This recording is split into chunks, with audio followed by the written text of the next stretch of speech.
Hello. Hi everyone. I'm gonna wait for 1 or 2 more people to join me before we start. I'm excited. I'm here at the wing. It's a beautiful space. I'm gonna show you a little bit while I wait for people to join.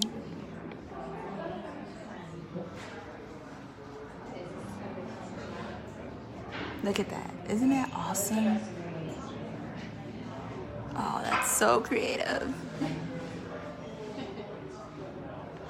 And it changes.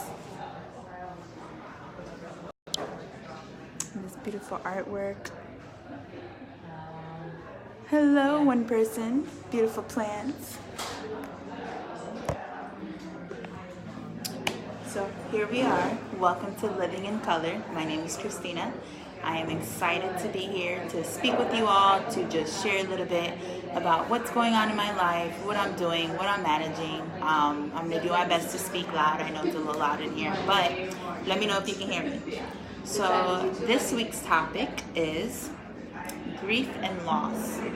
And I wanted to do that in light of understanding how to deal with it and having to really be able to pull in on coping skills to navigate that space and to navigate those emotions, especially with the recent unfortunate event that happened to Kobe.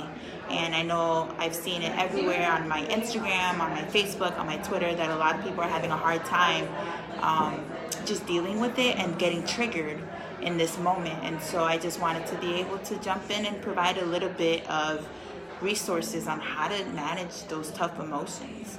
And it will always come from the heart, and it will always come firsthand.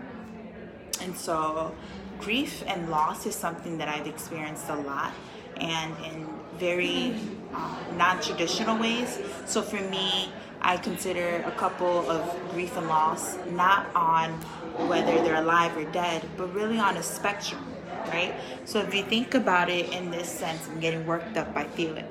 So if you think about grief and loss in a spectrum, you're able to identify that grief and loss can be of a relationship, grief and loss of a person, grief and loss of a job, of a title, of a position, of an experience, grief and loss of a physical location, moving, leaving your apartment, having to transition from one place to another. That is a loss of some sort. And I don't think that we allow enough space for people to really take in those emotions. That, you know, we're such a society that's like, we don't have time to process, we don't have time to deal with these emotions, we just have to keep going, we just have to navigate, we just have to survive. And that's not true. And what happens with those emotions when you don't process them is that they build up and they store within you, and they get trapped within your body. And that's a lot of the stem, or that's the core of a lot of illnesses that we have, whether it's kidney, heart, lungs. It's from unprocessed grief and loss. And to offer a twist is, you can have grief and loss towards yourself. You can have grief and loss towards who you were, grief and loss towards dreams, towards visions, grief and loss towards an idea of where you would be. It can be anything, but it's really allowing space to acknowledge that. And something that also comes up with grief and loss is that we try to outshine the other person, where it's like, well, you didn't experience it this much, or it wasn't that bad, or you could have dealt with that in this way. We don't have the right to tell anyone, and I mean we, as therapists, as a woman, as a person, that I can't tell you how to manage your grief and loss, like what's right or what's wrong. What I can only suggest is coping mechanisms. Everyone deals with grief differently. Everyone deals with loss differently, and that's okay. But I think that a lot of it has to do with just society and the standards of what's an appropriate time to grieve. How long can you have that overwhelming emotion?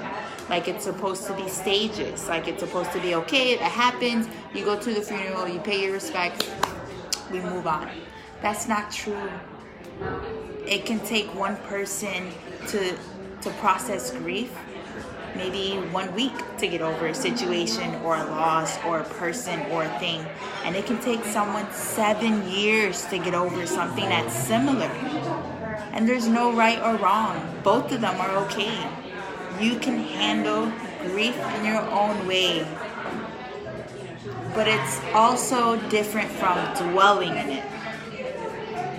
Processing and dwelling are two different tracks, because dwelling is acknowledging that the situation happened, the person was lost, the job was lost, the home was lost, the dream was lost, the relationship was lost, and not being able to get, I don't want to say over the hump, but not being able to fully process the entire situation. So understanding, what role did I have? What role did the other person have? What role did you have? What role did the other person have? Either way. And really being able to say, okay, I acknowledge this. Why you feel the loss would be the next step. 1 is acknowledging it. 2 is understanding why. Why are you feeling this emotion? Was it because you had expectations? Was it because you didn't expect that it was going to end at any point? Did you expect for it to turn out differently? Did you expect to be at that job for longer than you were? Did you expect to live in that city for longer than you were? Did you expect that you'd be in your dream of whatever that would be, and not being able to accomplish that, and not being able to get there? And so the next step would be, okay, so what is in my control? Let's say it's a grief of a person. You acknowledge that they're gone, and you acknowledge the role that they had in your life and the role that you had in their life. And then the next step would be is to acknowledge what you learned from that experience. What did you learn from that job, from that person, from that position, from that home, whatever it is that you lost, and really look at the strengths of the positive of it. Because a heart that is filled with gratitude will be able to filter and be able to take on the positive of it, right? Loss is lost, and it's challenging, it's difficult. But if you can, it's kind of like doing an honorary of whatever the situation, person, place, or thing was, and being able to say, this was in my life, and this is what I got from it, and this is how I grew from it, and this is what I experienced in it. And being able to say, what am I going to take with me from this?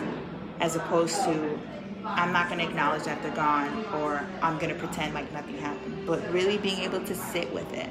And so to use this physical analogy of processing versus dwelling, dwelling would be, I'm going to sit in this emotion and I don't want to move forward.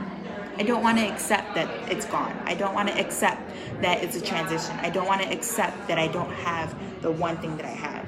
So I imagine that you're constantly doing a cycle of like pain over and over, and just taking a bath in it. You know, just really saying, this is it. This is who I am. This is what I want. I want to sit in these emotions. No one chooses to be depressed. No one chooses to have anxiety. No one chooses to have all these, overwhelming emotions. But in that sense, now you're perpetuating it. You're allowing a space for those things to be there, for that grief to not be processed. You're saying, yep, or even talking about the situation over and over. And so, again, it's very complicated and there's many layers, but processing is really being able to take it in and exhale, versus dwelling is inhaling, and never exhaling, right? And so that telling the story, but not wanting anyone to give you feedback,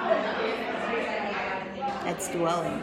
Not wanting anyone to provide insight, even if it's insight from within, like, oh, nope, I don't have time for that emotion. I don't have time for those feelings, and not allowing for it to just come up naturally. I think especially within the Black and Latino community, we don't allow space for it because we don't have time for grief. We don't have time for loss. We have to survive. We have to move forward. We have to go to work. We have to pay bills. We have to move on. And then that comes back in how we handle other relationships.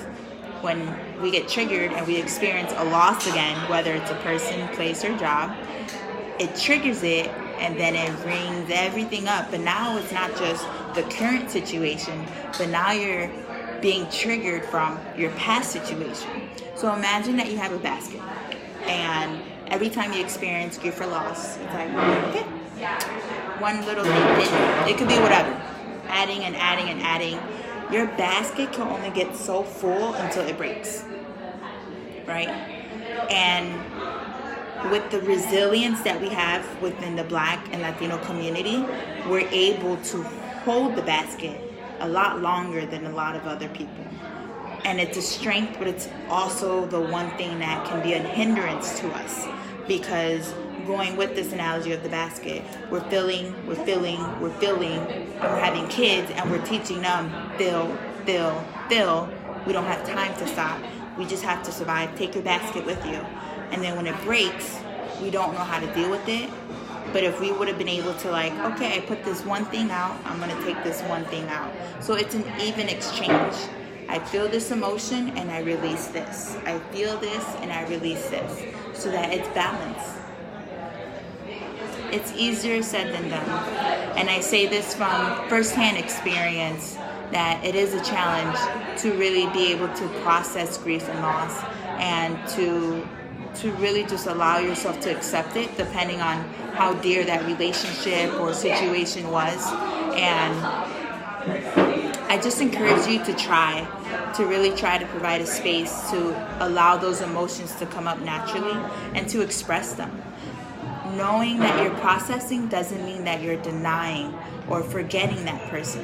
That's something people have been so concerned about. Well, I don't want to forget them. I don't want to leave them behind.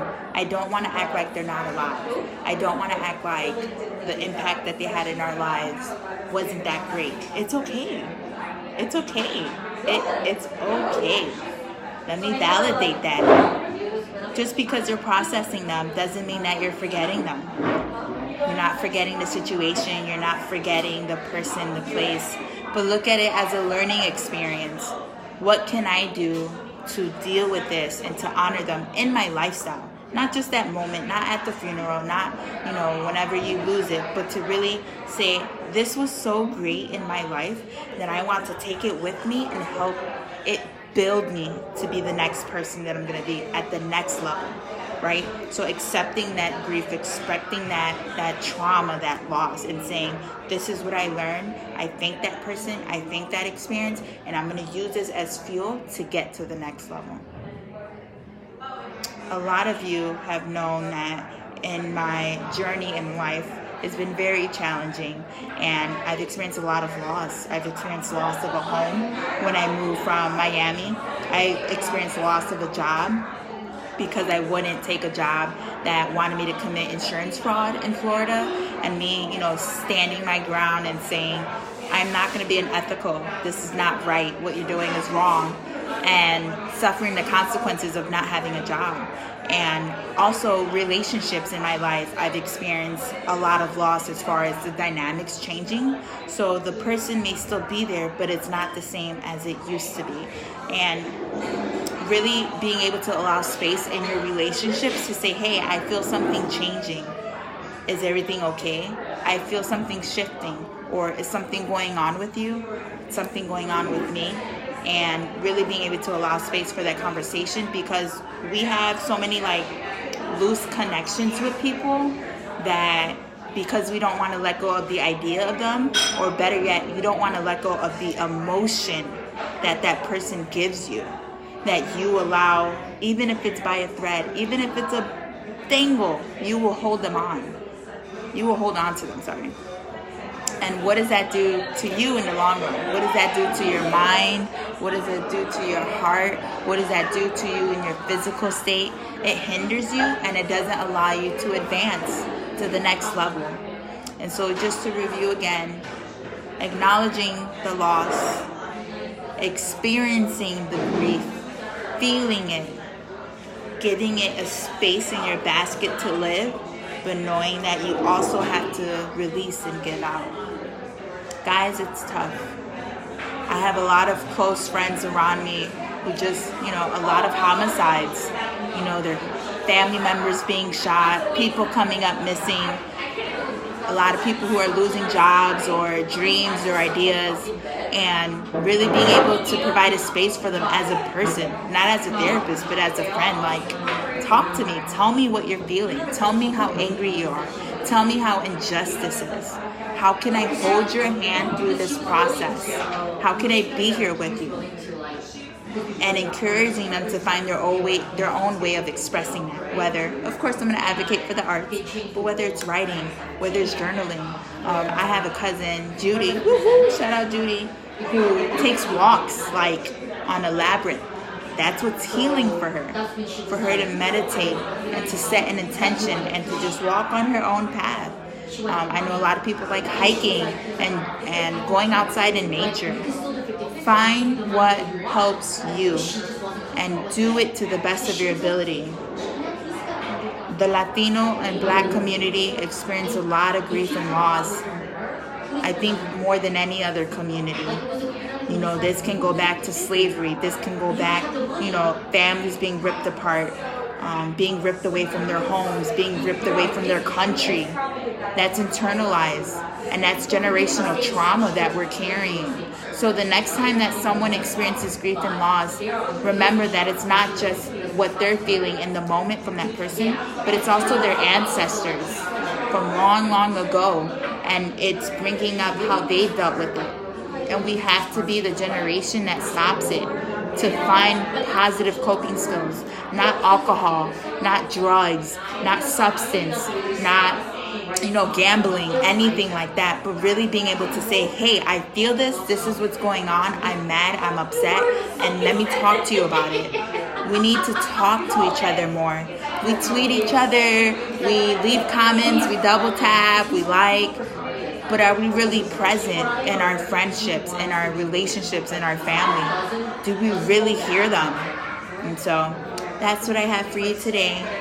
Grief and loss and finding different coping mechanisms. I do want to close with prayer. I didn't start with prayer, but I do want to do that for those who may see this now or who are watching live or watching, later on my YouTube. But I pray that this would be the word that you needed to receive and to validate your emotions and to validate your experience and to know that it's okay and that you're not the only one experiencing this, and you have every right to feel the emotions that you feel. It is okay. What's not okay is sitting in the pit with the emotion. You gotta climb out. Use your coping skills to be the ladder to get out of there. And to not forget about it or suppress it, but to acknowledge what it served in your life and to learn to let it go. If it doesn't serve you in a way that's healing, that brings you joy and love and compassion, then it no longer serves a role in your life. And you don't have to fight it. Don't fight people. Don't fight jobs. Don't fight situations that are not helping you, building you up, or making you happy. It's time to let it go, and it's time to allow the process of release. Okay, so let's go ahead and pray. Father God, I come before you, and I thank you for who you are. I thank you for just how amazing you are, how beautiful you are, how caring you are, how determined you are to come after your children, God. How elegant you are in giving us the word that the Bible to be able to just go to as a reference, as survival, God.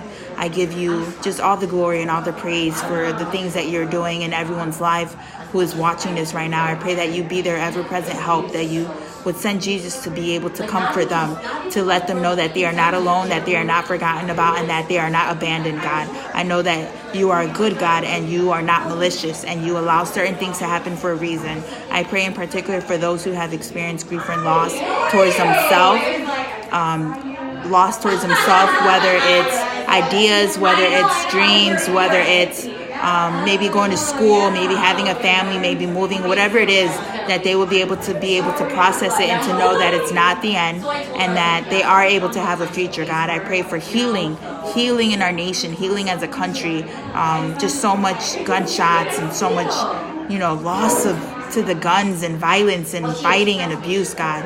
And so I pray that you put your hand over us and allow those families to know that everything happens for a reason and that you're there with them, God, and that person is in a better place, that they will not be forgotten about, but that they serve their purpose on earth. I pray for the family of Kobe, that they will be able to just really be able to process this and know that they are seen and loved, and especially for his wife who was with him since she was 17. That's a huge loss, God. So I pray that you will be able to just put your arms around her and hold her and her daughters, and to know that they will be okay and that you will sustain them throughout this. I pray for those who are struggling with substance abuse, that you will be able to help them to release that and to really just process their emotions firsthand, and to know that, you know, it's okay to feel what they're feeling and to seek help, that they may find a community to hear them and to walk with them throughout this journey, to turn away from the addiction, and that they are not helpless, but that they are empowered. I thank you for who you are, and I thank you for just being here with us in this moment. I thank you for this Facebook Live and the opportunity to just reach lives in every way. I am a yielded vessel, and I will deliver the message that you have for me wherever I am. I love you. I thank you. And I pray that everyone has a good amen. Amen, guys. All right, I had to do it a little early today. Like I said, I'm at the wing, and the event is from 6 until 8:30. So I am excited. I will be posting pictures of it. It's super beautiful here, so I'm excited. I will see you next week at 7, all right? Bye, guys.